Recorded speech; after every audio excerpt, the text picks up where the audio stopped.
A legal fight over climate change about to go down in the U.S. Supreme Court. Republican-led states are fighting an Obama administration edict that requires power plants to limit carbon emissions.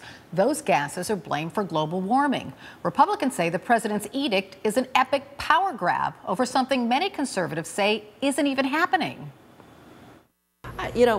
I'm always troubled by a theory that fits every perfect situation. Back in the 70s, I remember the 70s, we were told there was global cooling. And everyone was told global cooling was a really big problem, and then that faded. And then we were told by Al Gore and others there was global warming, and that was going to be a big problem. And then it morphed. It wasn't global warming anymore. It became climate change. And the problem with climate change is there's never been a day in the history of the world in which the climate is not changing. Now, it's one thing to argue over how to lessen global warming. It's quite another to deny it's even happening. There is overwhelming scientific evidence our climate is changing and that we are in part to blame.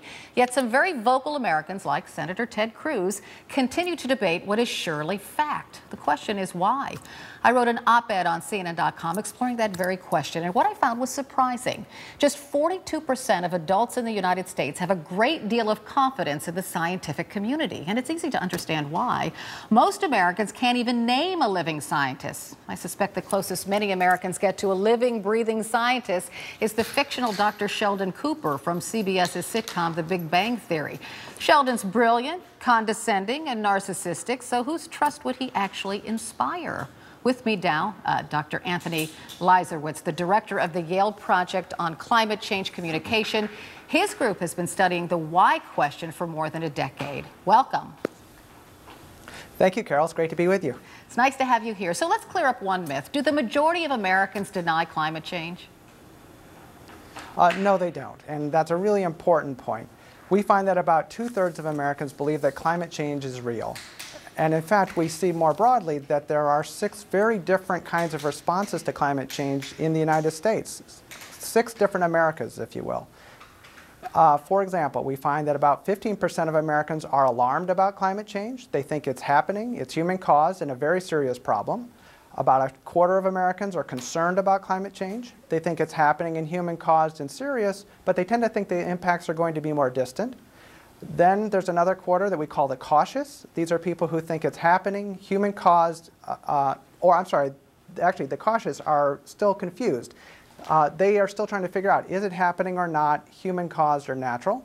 Then a very small group we call the disengaged, is about 5%. These are people who don't know anything about the issue. Then 15% we call the doubtful. These are people who think it's not happening, but if it is, it's natural, nothing that humans have anything to do with, nothing we can do anything about. Well, let's talk and about then last but not least is the dissenters, right? That very vocal group of dissenters is the last group, and they're the ones who deny climate change is happening. Who are they? That's right. So that group we call the dismissive, and these are people who are firmly convinced it's not happening, not human-caused, and not a serious problem. And in fact, about 3/4 of this group, and it's about 15% of the public, believe that climate change is a conspiracy. They think that it's scientists making up facts, that it's a UN plot to take away American sovereignty, that it's a plot by Al Gore, as we just heard Ted Cruz talk about. All of which has nothing whatsoever to do with the basic fundamental science, and what you alluded to before, is that the scientific community, based upon the evidence, 97% of climate scientists agree that climate change is happening and human-caused. And yet this issue has become deeply divisive in our politics.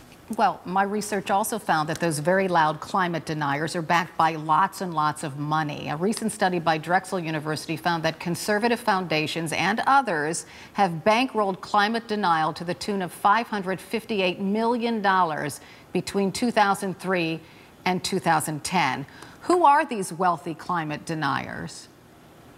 Yeah, so there's 2 main camps.